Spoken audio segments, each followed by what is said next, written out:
So we are at episode 6 with the peaches, and we are coming off of a really interesting episode. So the last episode we ended with Angela and Miss Pinky Cole in a word battle, and I'm gonna just go out on a limb. I know I probably said that Pinky killed it with a Damon comment at the end, but Angela told her up if we being honest. But anyway, coming off of that episode, they are still on Cynthia's Dallas trip. It starts off with the girls meeting up for breakfast. Everybody's coming to the table all dolled up. Shamea walks in looking. Shamea looks the fuck good, right? Shamea just needs to show who Shamea is, and she would be great. But I just don't know. I just don't know what we're going to get from Shamea. But anyway, Pinky sits down at the table with Drew. And Drew says, I didn't get too much sleep last night. And Pinky like, well, girl, and why the hell you think not? Because you and Angela done tore each other ass up at their dinner table, made it uncomfortable for everybody. Everybody's shoulders probably damn stiff. But anyway, Drew proceeds to hold Pinky accountable for like the energy that she showed up with. And I know that we are going to have a biased opinion about how Pinky showed up, with some people saying that she was just asking questions, but others feeling offended by the abrasiveness of her approach. Yeah, Pinky came in hot, and she even mentioned at the table with Drew, like, I was just defending my friends. But Pinky, these are grown-ass women, and the last time I checked, well, they probably do need a little defending, because they kind of knew. But they grown. They can defend them damn selves. But this is the thing. Do y'all feel like Pinky came in a little bit too hot for a battle that was not hers? I mean, I don't even know how close her, Shamea, and Kelli are for her to have come in like that to their defense. It's cool to like give your opinion about something, but the way Pinky was going, you would think that they was first cousins how she came in. But in the girls' defense, and I am speaking about Shamea and Kelli, if my room was damn dirty on the trip, I would be pissed too. And I know Cynthia was like, I'm going to have the rooms clean. But did she have them clean? Did she care? Or was it one of those situations where as long as it's not me, I'm cool? That's how I felt like Cynthia was acting about it. Because after they told you that their room was dirty as fuck, did she come down there and look at it herself?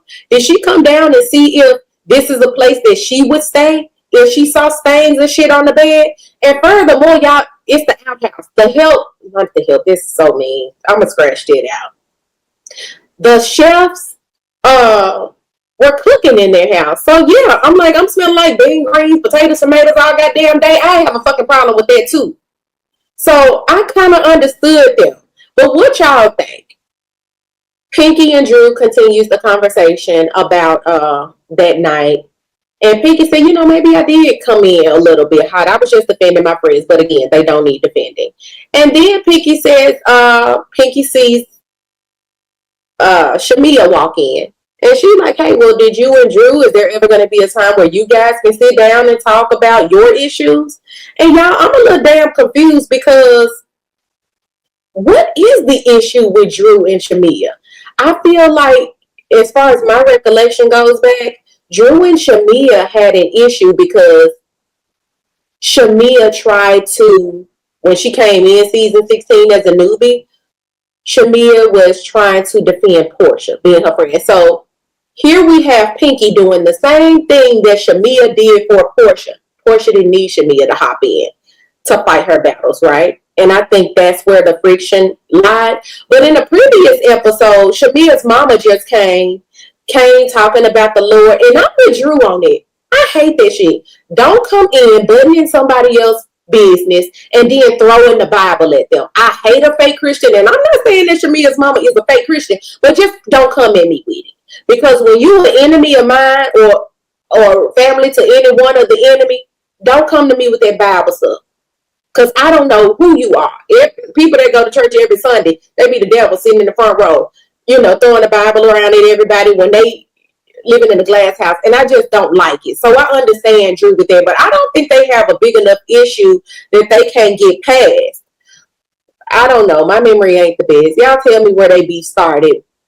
Whose side you on? I'm not on any side because I feel like both of them really can go. I feel like Drew had so much story. It had so much going on, but Drew is just not transparent enough to share, and I'm just getting tired of waiting on her to actually show up at this point. So Drew and Shamea can really go. And I had high hopes for Shamea because she do have a lifestyle that we want to see when it comes to these girls.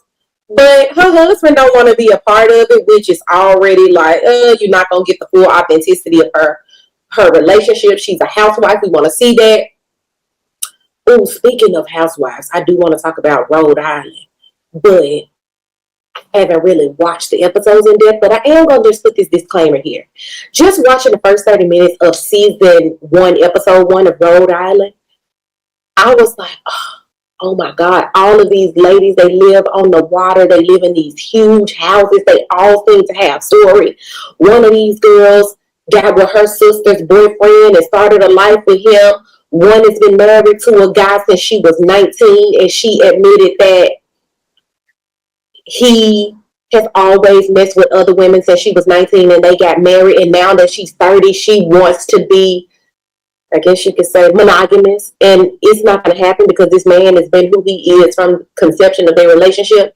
But just looking at all these women's stories and all of their lifestyles, that's how Housewives started.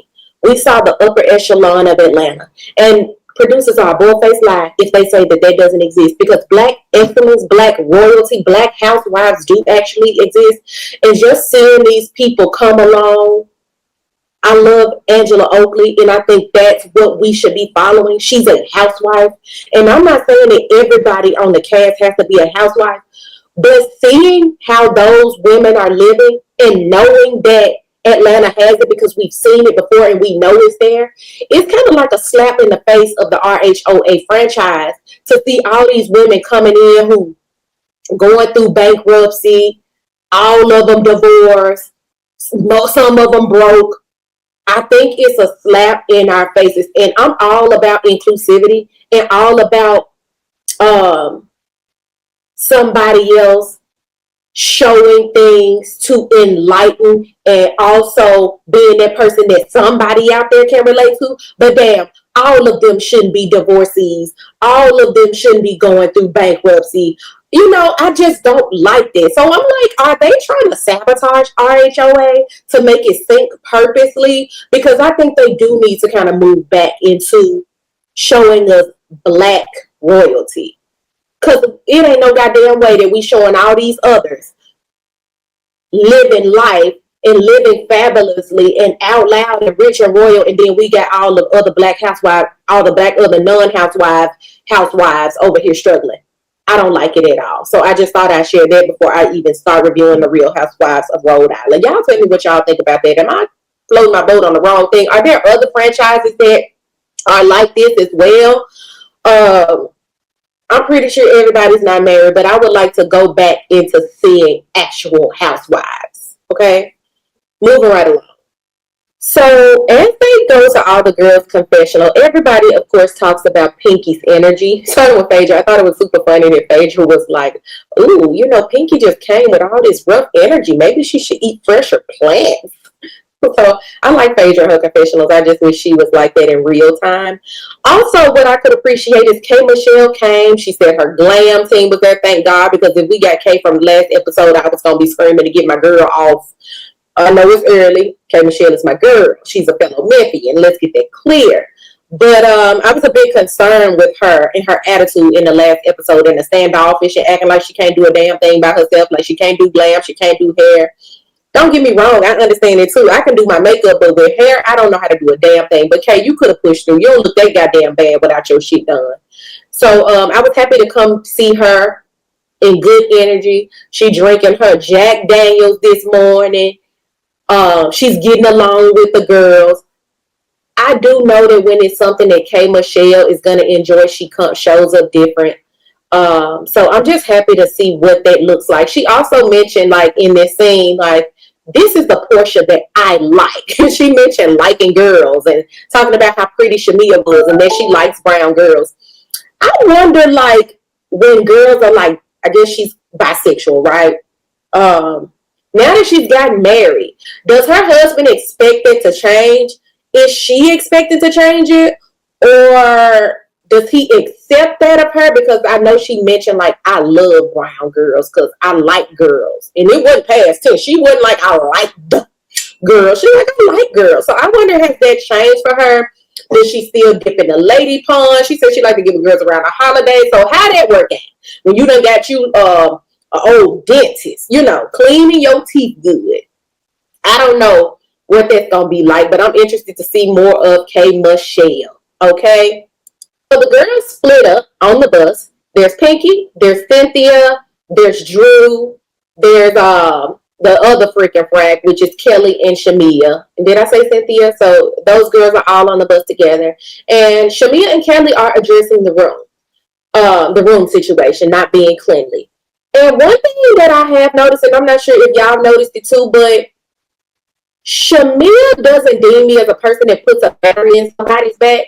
But when it's just Kelli and Shamea outside of the portion of the situation, Kelli does have a little more dip on her chip than she normally does. And I feel like Shamea just sits back and let her just say anything. I didn't take Shamea as a, yes I did. I did take Shamea as a backseat rider because she never spoke up when it came to Portia. But I thought that was only with Portia, right? But Shamea just does not speak up. And it's like she sit back like, you know, but she has this personality that you wouldn't think is like that. And for that reason, I'm like, Shamea can go. Shamea is not rising to the occasion at all. So as they are discussing the rooms, Kelli is like, you know, when you go out of town and on a girls trip, you want something like what you used to. Don't bring me somewhere that's not even comparable to my home. And I would just go out on a limb and say, I don't think that Kelli is living that lavishly, but I do have to agree. And I think Drew butting in and saying, you know, well, you talking about comfort now. You're talking about something completely different. Drew, shut your ass up. You just got evicted from your damn house. Let's not even get started on Drew at this point, because Drew needs to come to grips with her reality and start sharing some shit, or she could take her ass on too. But I don't like how Cynthia is taking it personally. And for me, I'm like, you shouldn't take it personally, Cynthia. Just get the damn situation rectified. Because you said you were sending somebody over there the night before. It's the next morning, and the girl said they sharing a bed. Shamea's sleeping over there in Kelli's bed. She said she got a damn fart and can't even do it loosely because she got to worry about if her fart gonna push Kelli out of her own damn bed. And you over there telling me, I said I would get it done, and I'm just tired of hearing about it. If you're not happy, you can go. Baby, the way I would have went back to their house, packed up my shit, got me a separate Airbnb that's clean, next door to their ass, and been showing up to every event. Because what I wasn't going to do is go fuck home now. But what I will do is know that when I'm going somewhere, I know I got a card and I can afford to go stay my ass somewhere else if need be. So, yeah, I didn't like that energy that Cynthia was giving. So they met, at this point, she's 62 cents, right? But I'm like, Cynthia, you need to pipe the fuck down. And so Shamea's like, oh, I got the 50 cent from Power. I've never met this 50 cent before. Y'all letting Cynthia, I know Cynthia is the OG, but she would have had me so fucked up. She would have had me so fucked up. Like, girl, if you don't bring somebody over here and clean this motherfucker up, I'm moving over there in your room. And then what you going? Who gonna check me, boo? That's how I was feeling about that whole thing.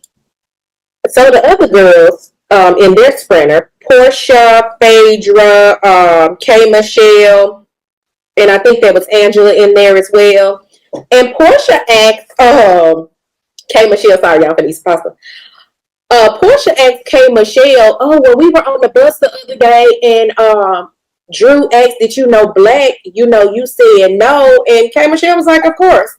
Yes, the only way I know of Black is because he all in my DM while I'm baking a cake. But he worried about my cake, not the cake I'm baking. And then K. Michelle said something like, and one thing she did was putting her hand out, and that's where she got me messed up. I'm like, well, this makes me wonder, did we miss something? Did editing cut a lot of stuff up? Of course we saw Drew's hand moving, because some people like me, we use our hands when we talk. But I understand how they can be a trigger if the finger is close to my face and we are having a confrontation, right? But this wasn't that scenario. My question is, did K. Michelle say anything to Drew about that during that time? Because if she did not, this another thing gonna make me not like her for this show. This show is all about the drama, right? Hold on. This show is all about the drama. So when stuff like that happen, you need to address it in the moment. Don't wait until you had after your confessional, after you get on a whole new day with Portia, and then you want to talk about what you ain't gonna do is this. If somebody ain't gonna do something, you need to tell them in the moment what you ain't gonna do is this. Because I understand how that finger can be a trigger. I done already almost knocked out a few holes with it. I don't like it. And I know that all the girls knew they was coming to Texas. And I damn know that prior to this little excursion, Phaedra told the girls where they were going. They were doing something related to horses. So why did damn Angela show up in her ballerina outfit?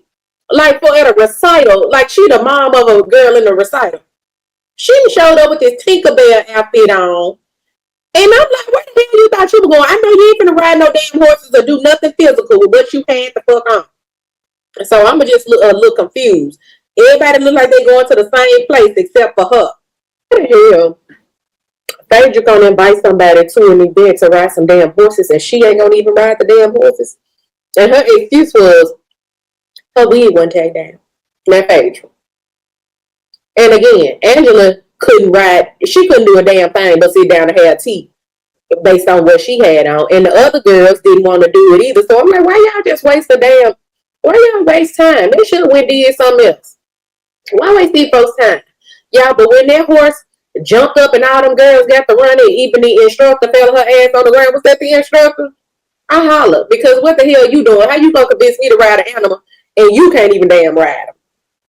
I do love episodes like this. And I think with ensemble cast, it's very important to always have, those outings. Outings it brings a natural vibe. Friendships sometimes get mended during these things. Sometimes you get epic fun moments. Sometimes you get epic failure moments.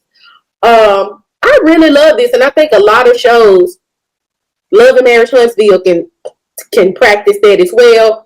You know what other show I would like to see do more things that we actually see them coming together? Because of course we love the bickering, we love the fighting, we love the arguing, we like the drama. That's how shows maintain its longevity, I think.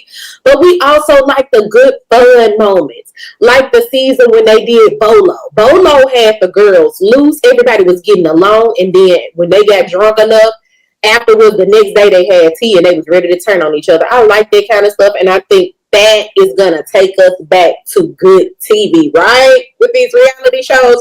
So I was happy to see that. Again, Pinky, Shamea, Kelli, Cynthia. And as they're ordering, of course, there's a lot of beef. I think it's a barbecue restaurant.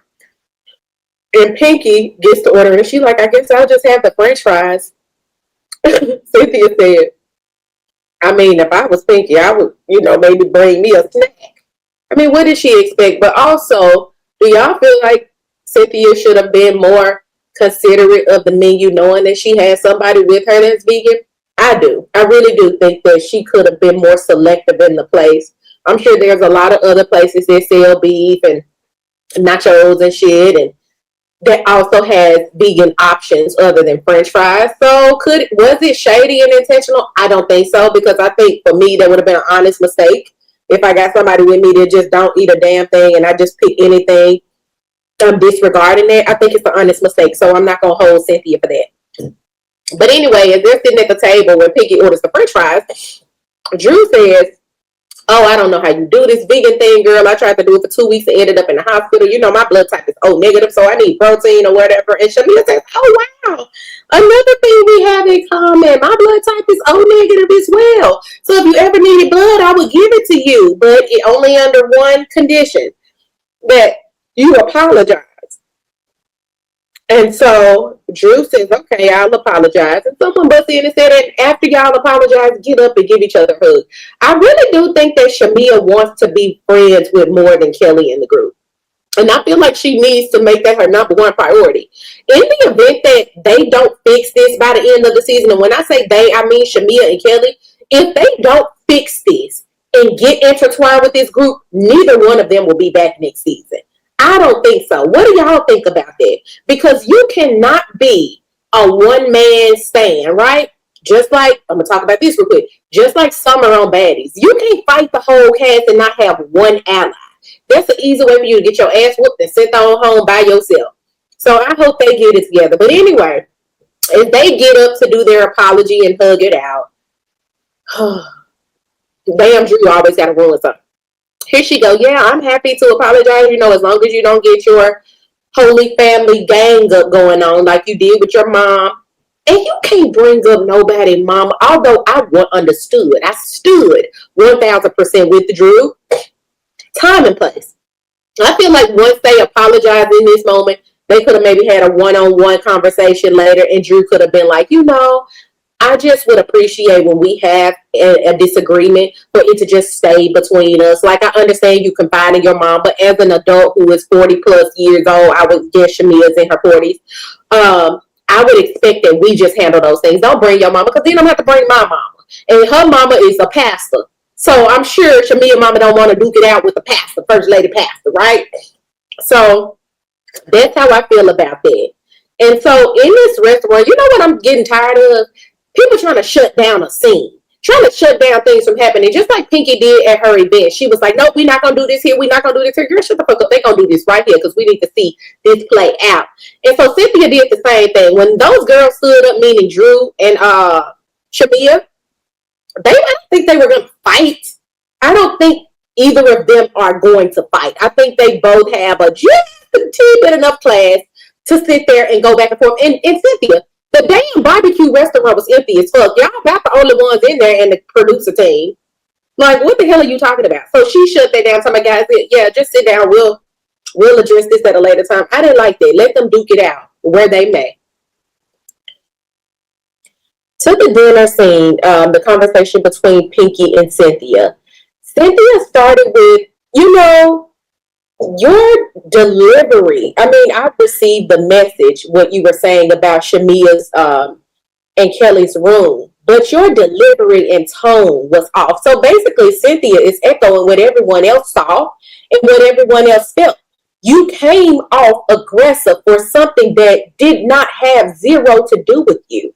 Whether those girls are your friends or not, they are also adults, as I mentioned before. And what this girl, what's her name? Pinky. What Pinky does is she starts to overtalk you. Well, maybe I did come in this way, but you got to understand it was after I'd spoken to them, so you have to understand how I'm feeling. And Cynthia said, well, you didn't get the backstory from me. So yes, you came with one side of the story and you came in hot, but you didn't hear what I had to say in my engagement with them and how I was supposed to rectify the situation. So Pinky takes over the conversation. It's like, and when Drew said, but you're coming off aggressive, she was like, oh, hold on. This don't have nothing to do with you. Again, aggression doesn't mean you fight or you snatching somebody's wig off. Aggressive is in your tone, it's in your body language. And then one thing that I hate that people do when they are called out on their bullshit like Pinky was, they go back to this. What you won't do is call me aggressive, especially with what black women have to go through. Don't put this black woman, sister soldier shit on this conversation. Because I'm a black woman too. But understand, when multiple people telling you about yourself and how you made them feel, maybe you need to look in the mirror and do some self-reflection and realize that maybe I didn't intend to come off that way. That's when you need to start your goddamn apology to her. Because maybe you didn't mean to come off that way, but you did. Not to one person. Angela was the only one that addressed you in the moment, but everybody at that table felt the aggression from you, whether that was just emotion, whatever. But it came off aggressive. The tone was wrong. And when you said it one time, that was enough, Pinky. You were talking about the damn room like it was yours. And if you felt so strongly about it, you should have stayed your ass outside out for dinner too and went over there and helped them clean up the damn room if you were so passionate about it. But no, you didn't. And then what she does in this conversation with Cynthia, she's like, okay, I'm done with it. I was done with it yesterday. And that's it. No, bitch, it don't work like that. Cynthia said, well, I would appreciate it when you bring up things, you leave the floor open for questions after, because you got this tendency to bring shit up, go on a rampage, and then just close it and say chapter close. And so Pinky does one of these little things like, let's be clear. Cynthia was like, oh, it's clear. It's clear. I understand you. And I like that Cynthia letting the bitch know, like, bitch, I'm an OG. You ain't gonna son me. What I feel like with Pinky, there is a lot of insecurity there. And I'm saying it from somebody with experience. When you have to build up this confidence to be that bitch, and I think any person that's realistic with themselves, I'm sure there's more than just Pinky. I'm sure there's more than myself, and I can be honest and say I felt this before. When your self-esteem is lower than it should be, and you build yourself up, and now you like, I'm that bitch, and you got to tell yourself you that bitch every day before you go out in the world, but then you get around all of these bitches who are actually that bitch, and they seem like that bitch to you. Your insecurity show, your slip be showing a little bit, right? And it takes a real person to say, I've been insecure before. I've been jealous before. I think those are natural emotions. Anybody who says they're not is a lie. We've all felt an emotion in certain situations that at that time you may not have known what it was. And because society, and it is wrong to be jealous or whatever the case may be, a lot of people are afraid to say that they've done that before, but I'm not. I'm human. You know what I'm saying? I've seen a bad bitch walk around like, bitch, you know, she got a small waist, a little fat ass, bitch, I hate you. But anyway, as you get older, you learn to truly be happy with who you are. And I think this group, if Pinky stays long enough, this group is going to humble her. And when I say humble her, I don't mean that in a bad way, like little girl her or make her feel small. I mean, they're gonna humble her enough to become like a girl's girl at the least. Like to let her know you don't have to be that way. You don't have to be rah, rah, rah to get a point across. You don't have to do that. But sometimes you do have to let a bitch know, but not in that way. You coming into this new group, you coming in a little bit too hot. You need to pipe down. And now that we know you can snap, we know that you got that when you need to. But right now, you just don't need to, especially when it's a room that don't got a damn thing to do with you. So I hope Pinky does get it together, because one thing I will say, despite all of that I just said, I like Pinky for this cast. And I like Pinky for this cast for a few reasons. Pinky is married. She is a housewife. She is self-made. She is going through a financial hardship, and we're going to see it hopefully with her partner play out and what that looks like. I love her look, even though I did mention like she didn't fit the look, but I do realize that these casts do need diversity. Everybody doesn't need a long weave. Everybody doesn't need a big butt. Everybody doesn't need implants. Everybody doesn't need veneers. And I like to see the rose grow from the concrete, right? Because Pinky is like, she's super hard. I would like to see her toned down. You don't have to be like that in every situation. It's okay to come in and observe and then see who you need to be in that moment. I'm a Cancer. I do that.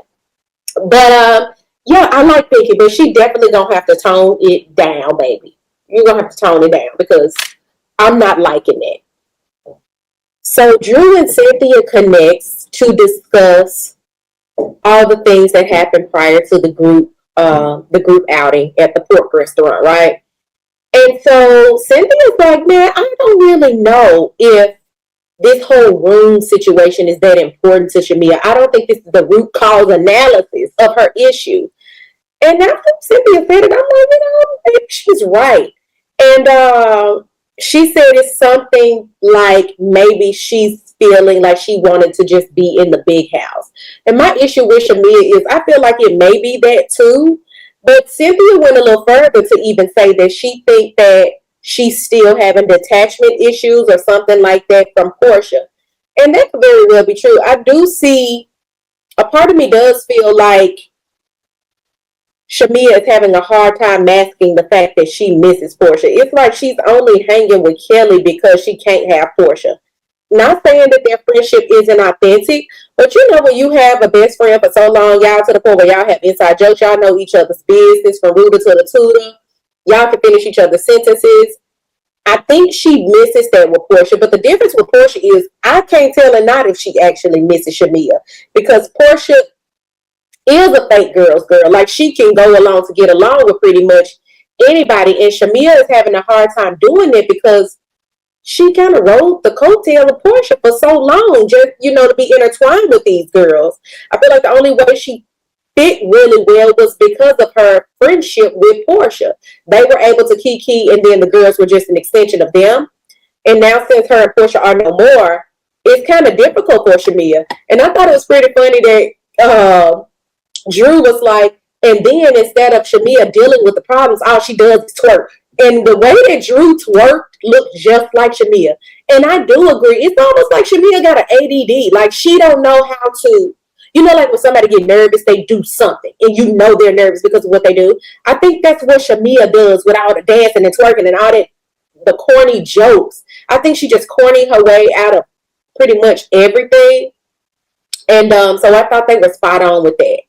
On the next scene with those same two girls, Cynthia and Drew, Cynthia is saying, I don't know what to think about Pinky. Pinky just gives bad energy. And it just goes back to previously what I said. Pinky has a lot of growing to do, or a lot of simmering down to do as it relates to this group. And if she does not know how to do that, unfortunately, I think they're going to cast her out like they did OG on Basketball Wives, because that's the exact same energy that OG came in with Basketball Wives. And the only reason that we felt that her energy was warranted and it was welcome was because Evelyn has been a bully for so many years, and she finally got, met her match. So I think that's the only difference between OG and right now how Pinky's coming in, if that makes sense. Let me know what y'all think about that. Am I on the right path? So for the final scene of this episode, all the girls get into the car. They are headed to dinner at a place called Paradiso in Texas, right? And so, of course, to get conversation going, Cynthia asked all the girls to go around saying one thing that they have discovered about someone else within the friend group. So Cynthia, K. Michelle said she didn't know Phaedra was a nice girl. She didn't know Phaedra was so nice. And this is like the third or fourth time K. Michelle has made reference about how she thought people was going to be coming into this friend group. And I think she came in with a lot of preconceived notions just as a fan of the show. And I really do hate when people come in like that. Okay, we all don't live under a rock. A lot of us have watched Housewives, but I would think that if I'm coming in, is there a way that I can separate what I've watched on TV? Because I know this is reality TV. I know how editing works. I know that everyone isn't how it seems. Because me, I'm not a huge Portia fan, but I can only imagine coming into the situation. I would try my best to form my own opinion of her before I come in like I'm going to be standoffish because of what I've seen on TV. And I hate that K. Michelle is doing that, because now that she keeps saying it, it comes across in how she is interacting with the ladies, which is, I think it's going to hurt her if she continues to do that. Moving along, Angela said Portia is a key. And I've said this too. Portia seems like a fun time. Portia is definitely the friend I call if I want to go out. Portia is not the friend that I would have over my house. Portia is not the friend that I would tell my secrets to, not even the surface level secrets. Portia is not anybody that I would, and I'm not going to say who I wouldn't want around my man, but based on the comments, because I'm not threatened by no bitch around my man, because if he going to go, he going to go, whether you're there or whether you're not. But it's just the comments that she made to Angela about, I F your husband. Whether you mad or not, I'm going to knock your head loose for talking about what you think you're going to, if you even thinking about doing it to mine. What Paul tell Ray, if you even think about touching my cornbread, I'm on your ass. So I'm shocked that Angela had that even nice to say about Portia, which is why I like Angela for the show. She know how to go along and get along, even if she really not getting along, even though she got a little side eye against Portia. I like that she can still intertwine and interact with the group in such a way. Then here come messy ass Kelli. Well, first, before I get to Kelli, Shamea said she really liked how K. Michelle was vulnerable with them about her experience being in girl groups, right? She was speaking about her experience with the Atlanta ladies over there at the Love and Hip Hop. But she was appreciating that K. Michelle mentioned those struggles. Therefore, she understands a little bit more why K. Michelle moves in the way she moves within this group. Moving on to messy ass Kelli. What did Kelli say? Oh, Kelli said, well, I appreciate all of those that came to Nana's Chicken and Waffles. You know, I appreciate everyone that showed up supportive, you know, at my grand opening. And then you're going to messy ass girls knowing exactly what she was trying to do, right? Y'all do know that her and Portia had this little tiff, right? About her saying that Portia was sleeping with a married man.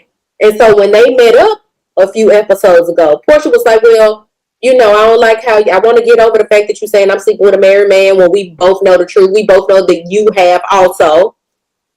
And so Kelli then brought this whole thing back up. And it's so old and it's so tired, and I wish she would stop. So Portia didn't come to Nana's Chicken and Waffles grand opening after that whole going back and forth with her and Kelli. But then at least Portia had the decency to send her some flowers. And instead of Kelli just being appreciative of those flowers, if you having differences with somebody and they at least send flowers because they don't know what space y'all gonna be in for them to come physically and ruin your fucking event. She then calls Portia and says, oh, broken flowers from a broken woman. That was so lackluster. It was so original, but it was a flop. And I just think Kelli needs to get over it. Kelli can't find a real beef with her and Portia. And on this thing, I'm gonna have to be on Portia's side. And I just don't like it. I think Kelli needs to move on. You too short to even be arguing with Portia. You too stumpy to be arguing with Portia, and you don't have a real true reason. And I don't like the way that Shamea just sits back while it's happening, like, girl, enjoying every single moment of it. I don't like the fakeness. Again, I think Shamea can go. I've had high hopes. I'm giving you a 10% chance that you can stay, but you just let me down every time, coach. I want you out the game at this point. So then Kelli and Portia goes back and forth, saying, no, I didn't sleep with a married man. Yes, I did. And allegedly, Portia was about to reveal who the guy was. But Phaedra told her not to because obviously y'all the guy is married. And she was like, I don't want the wife being caught in the crossfire. As if that makes it any better. It's going to come out anyway. Y'all know how these fans, the FBI, including myself, I can go to her sister, baby mama, cousin, Trace Page and find out who this man is by 5 p.m. if I needed to. So I really hate that they do this. They always do this, bringing up the husbands and who you sleeping with. Let's talk about something else. Let's move on, honey. What else is going on in the wise words of Miss Cynthia Bailey? And then Portia throws out an insult like, girl, you tried to scissor me to Kelli. Now, how would they even be scissors? They got disproportionate scissor legs. They wouldn't even be able to scissor properly. I just don't even understand. And why do Portia think everybody want to sleep with her? She did the same thing in an argument with Candy. Went to, yeah, that's why you and Ty want to bring me up to the boom boom room. Like, girl, nobody don't want that ran through ass shit. Like, girl, I'm just over it. But anyway, y'all, if I were to rate this episode, I'm going to rate it a 7 out of 10. I feel like the girls kept the story going, but I just feel like the you sleeping with somebody married is getting tired. Oh, I forgot to mention that Kelli mentioned that, oh, you didn't sleep with married men, you slept with our Kelli. And Portia like, oh, so she read The Pursuit of Happiness. Thank you for your patronage. I thought that was pretty funny. But Portia did sleep with a married man. I mean, at this point, does it matter? At this point, does it matter? The joke is gone. It's old. It's washed up. Kelli needs to move on. It's proven that she has no real beef with Portia. She's fighting Shamea's battle while Shamea throwing rocks and hiding her hand. And I just don't like it. I want them to move past this. I don't want this to go into another episode. I want them to sit down, hug it out, and then allow Shamea to fight her battle head on. Because at this point, Kelli and Portia should have no beef. And Pinky. And she had on a pink suit. Oh, Lord, the irony of it all. I need Pinky. I know that might be her personal style, but it looks terrible. It's always too much going on. Nonetheless, I'm interested to see where this season takes us. Let me know y'all thoughts about my takes on this episode. Like this video, subscribe to my channel, and I'll see y'all next time.